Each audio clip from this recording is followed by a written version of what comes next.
ये कहानी है जुबैदा की। जुबैदा कशीपुर की रहने वाली थी। जुबैदा खूबसूरती और हुस्न में पूरे गांव में सबसे खूबसूरत थी। जुबैदा की खूबसूरती देखकर उसके पास काफी रिश्ते आते थे, पर उसकी माँ की वजह से वो रिश्ते अक्सर टूट जाया करते थे। दरअसल जुबैदा की माँ सौतेली थी। जुबैदा की अपनी सगी माँ का इंतकाल बचपन में ही हो गया था, जिस वजह से जुबैदा के वालिद रशीद ने राबिया नाम की लड़की से दूसरी शादी की और उनसे एक बेटी हुई जिसका नाम था साजिदा। जुबैदा साजिदा से बहुत प्यार करती थी। कहने को तो वो दोनों बहनें सौतेली थीं, पर उन दोनों बहनों में बिल्कुल सगी बहनों जैसा प्यार था। ऐसे ही वक्त गुजरता गया और उनकी जिंदगी खुशी से गुजर रही थी कि एक दिन अचानक दिल की बीमारी की वजह से जुबैदा के वालिद की भी मौत हो जाती है, जिससे जुबैदा बिल्कुल टूट सी जाती है। उस वक्त एक साजिदा ही थी जिसने जुबैदा को सहारा दिया और वक्त के साथ साथ उनके जख्म भरते गए। वालिद की मौत के बाद अब घर में साजिदा के अलावा जुबैदा का अपना कोई नहीं था, क्योंकि उसकी सौतेली माँ अक्सर ही जुबैदा के साथ बहुत बुरा सलूक किया करती थी। वो जुबैदा को बिल्कुल पसंद नहीं करती थी और जुबैदा के वालिद रशीद के जाने के बाद तो वो जुबैदा पर बहुत जुल्म करती थी। दिन रात जुबैदा से सारे घर का काम करवाया करती थी और अपनी बेटी को बहुत लाड प्यार से रखती थी। कभी कभार साजिदा इस बात का एहतजाज करती तो उसकी माँ उसे डांट लगा देती। बेचारी साजिदा माँ की फटकार के आगे कुछ नहीं बोल पाती थी। ओ जुबैदा, कहाँ मर गई? जी माँ, अभी आई। ओ मोहतरमा, अभी तक मेरे कमरे की सफाई क्यों नहीं हुई? माँ, वो मैं बावर्ची खाने में बर्तन साफ कर रही थी, बस अभी यहाँ की भी सफाई कर देती हूँ। तुझे मैंने कितनी बार कहा है सबसे पहले मेरे कमरे की सफाई किया कर, बाद के काम। ठीक है माँ, मैं बस अभी कर देती हूँ, आप बस मुझे कुछ मिनट दीजिए। हाँ ठीक है, जल्दी कर। और सफाई हो जाए तो जाकर मेरे और साजिदा के सारे गंदे कपड़े धोकर छत पर डालना है। ठीक है माँ, मैं धोकर डाल दूंगी कुछ देर बाद। माँ, मैंने सारे कपड़े धोकर छत पर डाल दिए हैं, क्या मैं अब खाना खाने जा सकती हूँ? नहीं, अभी नहीं, पहले जाकर हकीम की दुकान से राशन का सारा सामान लेकर आ, उसके बाद ही तुझे खाना मिलेगा।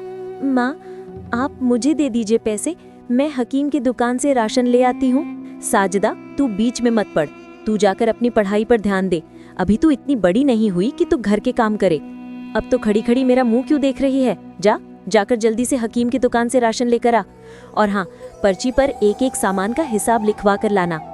जुबैदा सामान लेने के लिए हकीम की दुकान पर पहुंच जाती है। हकीम जी, मुझे 1 किलो चावल, 1 किलो दाल और 3 किलो आटा दे दीजिए। जुबैदा हकीम की दुकान से सामान ले ही रही थी कि तभी वहां पर गांव का सेठ फहद पहुंच जाता है। अरे जुबैदा, तुम यहाँ? हाँ साहब, बस माँ ने कुछ राशन का सामान मंगाया है, वही लेने आई हूँ। अरे हकीम भाई, कितना हिसाब हुआ है जुबैदा का? सेठ जी, 500 रुपए हुए हैं। ठीक है, तो 500 रुपए मेरे खाते में लिखवा देला, मैं इन सामान के पैसे भर दूंगा। नहीं सेठ जी, ये आप क्या बातें कर रहे हैं? माँ ने पैसे दिए हैं मुझे। हकीम जी, आप ये लीजिए पैसे, इनमें से 500 रुपए काट लीजिए। सेठ फहद बहुत ही चालाक और लालची इंसान था। उसकी हमेशा से ही जुबैदा पर नजर रहती थी। वो जुबैदा से शादी करना चाहता था और किसी न किसी बहाने से जुबैदा से बात करने की कोशिश किया करता था। जुबैदा हकीम को पैसे देकर घर वापस आ जाती है। फहद का मकसद था किसी भी तरह जुबैदा को पाना, चाहे उसके लिए उसे कुछ भी करना पड़े। एक दिन सेठ फहद जुबैदा के घर आता है। नमस्ते रबिया जी, मुझे आपसे कुछ जरूरी बात करनी है। नमस्ते सेठ जी, आइए बैठिए। क्या बात है आपका, यूं अचानक हमारे घर कैसे आना हुआ? क्या हमसे कोई भूल हुई है क्या? अरे नहीं राबिया जी, आपसे कोई गलती नहीं हुई है, बल्कि मैं तो आपसे कुछ और ही बात करने आया हूँ। दरअसल मैं आपकी बड़ी बेटी जुबैदा के बारे में कुछ बात करने आया हूँ। क्या हुआ? अब इसने क्या किया? ए भगवान, ये लड़की कहीं भी जाती है तो कुछ ना कुछ जरूर करके आती है। मैं तो इससे बहुत परेशान हो चुकी हूँ। अरे नहीं राबिया जी, ऐसी कोई बात नहीं है। दरअसल वो आपकी बड़ी बेटी जुबैदा बहुत खूबसूरत और सुशील है। मैं चाहता हूँ कि आप उसका रिश्ता मुझसे तय कर दे, बदले में मैं आपको बहुत सारा धन दूंगा। पैसों का नाम सुनकर तो राबिया की आंखों के आगे लालच की पट्टी छा जाती है। कितना धन देंगे आप? जितना आप चाहें उतना, बस जुबैदा को मेरे हवाले कर दीजिए। अरे वाह, क्या बात है। चलो, ये लड़की मेरी कोई तो काम आई। अब मैं इस सेठ फहरब से खूब सारे पैसे ऐंठ लूंगी। लगता है ये सेठ जुबैदा की खूबसूरती पर पागल हो गया है। ठीक है सेठ जी, जुबैदा का रिश्ता आपसे तय है। ये बात जुबैदा और साजिदा दूसरे कमरे से सुन लेती हैं। सेठ फहद के जाने के बाद साजिदा गुस्से में अपनी माँ के पास आती है। माँ, आप ऐसा कैसे कर सकती हैं? आप दीदी का रिश्ता उनसे बगैर पूछे कैसे कर सकती हैं? वो भी एक ऐसे इंसान से जो दीदी से उम्र में कितना बड़ा है। वो सेठ हमारे पिताजी की उम्र का है और आप उससे दीदी का रिश्ता कर रही हैं। माँ, आप ये कैसे कर सकती है?